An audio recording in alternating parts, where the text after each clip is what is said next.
396 mètres de long, 53 mètres de large.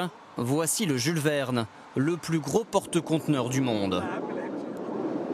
Il pourrait transporter dans ses énormes cales la Tour Eiffel ou 5 Airbus A380. Embarquement sur la mer Rouge, à bord de ce géant des mers. À partir d'ici, il faut monter 50 mètres pour arriver jusqu'au sommet du bateau, l'équivalent d'un immeuble de près de 20 étages. Le point le plus haut, c'est ce qu'on appelle la passerelle. Une vue imprenable, mais surtout le poste du commandant. Ce matin, il est soucieux. Car le bateau, parti il y a un mois de Corée, s'engage pour la première fois dans un passage mythique, le canal de Suez. Vous avez vu qu'on a du vent qui soulève du sable. Ça a réduit la visibilité à... On a un peu plus d'1 mille. C'est risqué du coup à gérer? Non, c'est pas risqué, mais ça demande de l'attention. Faut pas s'écarter du chemin. Lorsqu'on navigue au milieu du désert, aucune erreur de trajectoire n'est permise. Un écart de seulement 20 mètres et le bateau s'échouerait.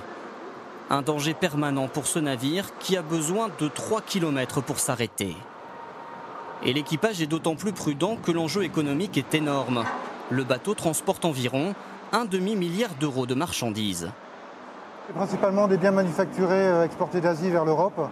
Donc ça veut dire du matériel ici, des biens de grande consommation, des vêtements, des bicyclettes par exemple, et aussi des biens industriels pour la production en Europe. Ça a été chargé dans quel port? Un peu partout, à Shanghai, dans les différents ports chinois, mais aussi en Malaisie. Une cargaison dont la majeure partie est invisible depuis l'extérieur. Pour la trouver, il faut aller sous le niveau de l'eau. Alors nous sommes dans une cale, là, à l'intérieur de la coque du navire. C'est vraiment gigantesque. On peut charger 11 hauteurs de conteneurs, comme vous pouvez le voir, donc l'équivalent de 11 étages. Plus 9 autres étages en surface. Au total, 16 000 conteneurs. Un bateau gigantesque, car il a été commandé en 2007, avant la crise. Depuis, les échanges internationaux ont connu un sérieux coup de frein. Mais le propriétaire du bateau affirme s'y retrouver. Avec ce navire, il transporte plus de marchandises en dépensant autant de fioul que pour un bateau plus petit. Pour un trajet, cela représente tout de même 9 000 tonnes de fioul, environ 250 000 pleins pour une voiture. Le tout à une vitesse soutenue. Le bateau avance actuellement à 24 nœuds, soit près de 45 km/h. Pour atteindre cette vitesse, l'hélice effectue près d'une centaine de tours chaque minute. Et pour faire tourner cette hélice, un moteur hors norme. Un diesel aussi puissant que 1100 voitures. Il y a aussi cette centrale électrique qui pourrait satisfaire les besoins d'une ville de 16 000 habitants. Mais combien sont-ils à travailler dans cette usine flottante? Seulement 28, 8 Français et 20 Philippins. Deux groupes qui prennent leur dîner séparément et qui occupent leur temps de façon très différente.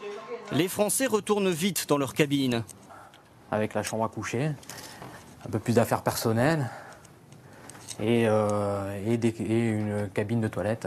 Eux ne passent jamais plus de 3 mois consécutifs en mer. Pour les Philippins, cela peut aller jusqu'à 9 mois. Alors il faut se recréer un chez-soi, autour de la télé par exemple. C'est considéré comme un bon job, car on peut gagner pas mal d'argent ici. Combien ?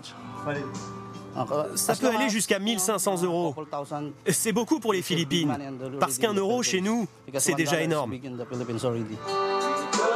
Un métier qui leur laisse aussi plein de temps pour leur activité favorite, le karaoké.